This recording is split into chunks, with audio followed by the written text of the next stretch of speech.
Hello प्यारे बच्चों, तो आज हम सीखेंगे नीड टू का यूज करना। आज की क्लास में मैं आपको बताऊंगी कि नीड टू का यूज हम कहाँ करते हैं। जब हमें कोई कार्य करने की जरूरत होती है तो वहां हम नीड टू का यूज करते हैं। ठीक है बच्चों, नीड टू का यूज हम प्रेजेंट में भी करते हैं और पास्ट में भी करते हैं। ये हमारा प्रेजेंट है और ये हमारा पास्ट है। ठीक है, प्रेजेंट देन पास्ट। ठीक है बच्चों, नीड टू का यूज हम प्रेजेंट में भी करते हैं और पास्ट में भी करते हैं। ये हमारा प्रेजेंट का है और ये हमारा पास्ट का है। तो प्रेजेंट में हम नीड टू को क्या लगाते हैं? Need to. ठीक है, प्रेजेंट में हम नीड टू लगाते हैं और पास्ट में हम क्या लगाते हैं? Needed to. कोई कार्य करने की आवश्यकता थी तो वहां हम नीडेड टू का यूज करते हैं पास्ट में।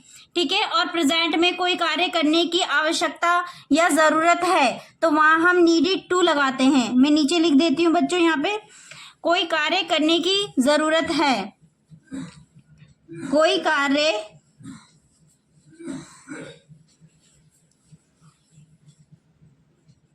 करने की जरूरत है।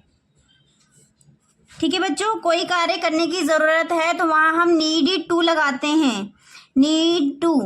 और कोई कार्य करने की जरूरत थी, आवश्यकता थी तो वहां हम नीडेड टू लगाते हैं। जरूरत थी, ये पास्ट के लिए हो जाता है बच्चों। कोई कार्य करने की जरूरत थी या आवश्यकता थी।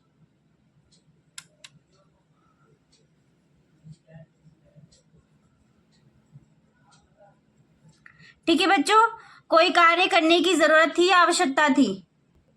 सिंपल है। हम नीड टू का यूज कहाँ करते हैं? कोई कार्य करने की जरूरत, मतलब किसी कार्य की जरूरत को बताने के लिए हम नीड टू का यूज करते हैं। ठीक है बच्चों, प्रेजेंट में हम नीड टू लगाते हैं और पास्ट में हम नीडेड टू लगाते हैं। प्रेजेंट में हम सिंपल नीड टू लगाते हैं, मतलब कोई कार्य करने की जरूरत है, ठीक है, तो वहां हम नीड टू लगाते हैं। और कोई कार्य करने की जरूरत थी तो वहां हम नीडेड टू लगाते हैं। ठीक है बच्चों, जैसे मैंने कुछ एग्जांपल लिए, पहले मैं आपको इन दोनों का स्ट्रक्चर बता देती हूँ बच्चों। ठीक है बच्चों, तो ये हमारा स्ट्रक्चर है। Subject need to, needs to plus verb की फर्स्ट फॉर्म प्लस ऑब्जेक्ट। अब आप कहेंगे कि ये नीड टू और नीड्स टू का यूज कैसे करते हैं। तो देखो बच्चों, नीड टू को हम सिंगुलर प्लूरल सब्जेक्ट के साथ लेते हैं।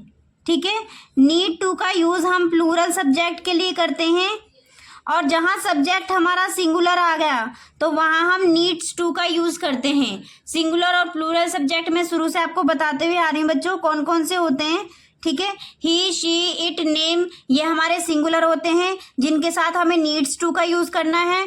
और प्लूरल आई, वी, यू, दे, ये प्लूरल होते हैं जिनके साथ हमें नीड टू का यूज करना है। ठीक है बच्चों, और नीडेड टू ये हमारा ऑल सब्जेक्ट के साथ नीडेड टू का यूज होगा। पहले हम प्रेजेंट देखते हैं। प्रेजेंट में मैंने आपको बता दिया है, सिंपल स्ट्रक्चर है बच्चों। नीड टू का यूज कोई कार्य प्रेजेंट में करने की जरूरत है तो वहां हम नीड टू लगाते हैं। ठीक है, अगर सब्जेक्ट आपका प्लूरल है तो नीड टू लगाइए, अगर सब्जेक्ट आपका सिंगुलर है तो नीड में एस और आ जाएगा, नीड्स टू। ठीक है बच्चों, और पास्ट के लिए नीडेड का ही यूज करेंगे। ठीक है बच्चों, तो ये एक एग्जाम्पल है। हम कुछ एग्जाम्पल लेते हैं जिससे कि आपका ये स्ट्रक्चर अच्छे से क्लियर हो जाए। जैसे मैंने कहा तुम्हें अब पढ़ाई करने की जरूरत है। मैंने किसी को कहा कि तुम्हें मतलब कोई काम करने की जरूरत है तो वहां हम क्या लगाएंगे? Need to. ठीक है, तो सब्जेक्ट क्या है हमारा? यू, और यू हमारा सब्जेक्ट क्या है? प्लूरल। तो प्लूरल सब्जेक्ट है तो प्लूरल के साथ क्या आएगा? नीड आएगा बच्चों, नीड आएगा, need to. You need to study, you need to study now. तुम्हें अब पढ़ाई करने की जरूरत है, you need to study now. ठीक है बच्चों, नेक्स्ट लेते हैं, उसे ध्यान रखने की जरूरत है। इसे कैसे बनाएंगे? उसे ध्यान रखने की जरूरत है, उसे के लिए हम क्या लगाते हैं? ही हमारा क्या है? सिंगुलर सब्जेक्ट है बच्चों, और सिंगुलर के साथ हम नीड्स टू का यूज करते हैं। तो needs, he needs to take care, उसे ध्यान रखने की जरूरत है, he needs to take care. ठीक है बच्चों, जैसे मैंने कहा तुम्हें पढ़ाई करने की जरूरत थी। अब ये क्या है, ये हमारा पास्ट को बता रहा था, ये हमारा प्रेजेंट को बता रहा था बच्चों। तो प्रेजेंट के लिए हम सिंपल नीड टू का यूज करेंगे और पास्ट के लिए हम नीडेड टू का यूज करेंगे। जैसे तुम्हें पढ़ाई करने की जरूरत थी तो यू नीडेड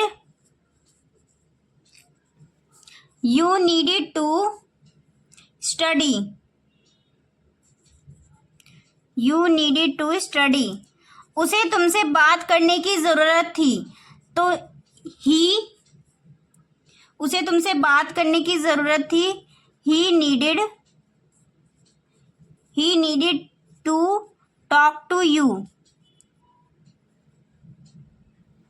ठीक है बच्चों, he needed to talk to you. Simple है, तुम्हें अब पढ़ाई करने की जरूरत है, कोई काम करने की जरूरत है तो वहां हम नीड टू लगाएंगे। ठीक है बच्चों, नीड टू। अगर हमारा सब्जेक्ट प्लूरल है, जैसे यहाँ तुम्हें यू लगाया तो सब्जेक्ट हमारा प्लूरल है, तो इसका मतलब नीड टू आएगा। ठीक है बच्चों, प्लूरल सब्जेक्ट के साथ नीड टू आएगा, मैंने आपको यहाँ पर बताया है। और जैसे ही आपको ये पता चला सब्जेक्ट आपका सिंगुलर है, ही आपका सिंगुलर सब्जेक्ट है, तो सिंगुलर के साथ हम नीड्स टू का यूज करेंगे। ठीक है बच्चों, नीड्स टू। तो यहाँ मैंने किसका यूज किया है, नीड्स टू। ठीक है, जरूरत ही है, बट आपको सब्जेक्ट पे ध्यान देना है। और पास्ट में कोई दिक्कत नहीं आएगी बच्चों, क्योंकि पास्ट में सारे सब्जेक्ट के साथ हम नीडेड टू का यूज करते हैं। जरूरत थी और सारे सब्जेक्ट के साथ हम नीडेड टू का यूज करते हैं। जैसे तुम्हें पढ़ाई करने की जरूरत थी, यू नीडेड टू स्टडी। तुम्हें उससे बात करने की जरूरत थी, तो सब्जेक्ट हमारा सिंगुलर और प्लूरल दोनों आ रहे हैं, लेकिन दोनों में हम नीडेड टू का ही यूज करेंगे, he needed to talk to you. ठीक है बच्चों, तो आई होप ये कॉन्सेप्ट आपका अच्छे से क्लियर हो गया होगा। सिंपल है बच्चों, कुछ नहीं करना। नीड टू का यूज हम किसी काम करने की जरूरत होती है तो वहां करते हैं। ठीक है बच्चों, जैसे हमें कोई और काम करने की जरूरत है, जैसे हमने कहा हमें यहाँ से निकलने की जरूरत है, तो we need to leave from here. उन्हें कार्य करने की जरूरत है, दे नीड टू वर्क। मुझे उससे बात करने की जरूरत है, I need to talk to her. ठीक है, ऐसे बहुत छोटे छोटे सेंटेंसेस जो आप बना सकते हैं बच्चों। जैसे तुम्हें नौकरी करने की जरूरत है, तो आपने किसी को एडवाइस दिया तुम्हें नौकरी करने की जरूरत है, तो you need to do job. ठीक है बच्चों, जैसे हमने पास्ट के कुछ एग्जांपल ले लिए। जैसे मैंने कहा उसे तुमसे बात करने की जरूरत है, तो he needed to talk to you. मुझे किताब खोलने की जरूरत थी, I needed to open the book. ठीक है, तो ऐसे छोटे छोटे सेंटेंसेस आप खुद भी बना के देख सकते हैं। प्रेजेंट में हम नीड टू का यूज करते हैं सिंपल, पास्ट में हम नीडेड टू का यूज करते हैं। ठीक है बच्चों, ये मैंने दोनों कॉन्सेप्ट एक साथ लिया ताकि आपको क्लियर अच्छे से समझ में आ जाए। ठीक है, नीड टू का यूज हम किसी जरूरत के लिए करते हैं, मैं यहाँ जरूरत लिख देती हूँ। ठीक है, तो कोई कार्य करने की जरूरत है तो प्रेजेंट में हम नीड टू लगाते हैं, और कोई कार्य करने की जरूरत थी, आवश्यकता थी, तो नीडेड टू लगाते हैं। Simple need to, needs, verb की फर्स्ट फॉर्म प्लस ऑब्जेक्ट। ठीक है बच्चों, अब ये एग्जांपल मैंने आपके सामने समझा दिया है, तो आप जब तक खुद से करके देखेंगे नहीं प्रैक्टिस, तब तक ये कॉन्सेप्ट आपके क्लियर नहीं होंगे। इसलिए आपको खुद से भी प्रैक्टिस करने की बहुत जरूरी है बच्चों। ठीक है, अगर आपको कोई कॉन्सेप्ट ना समझ में आए तो आप मुझे कमेंट कर सकते हैं, और चैनल को सब्सक्राइब करना ना भूले बच्चों।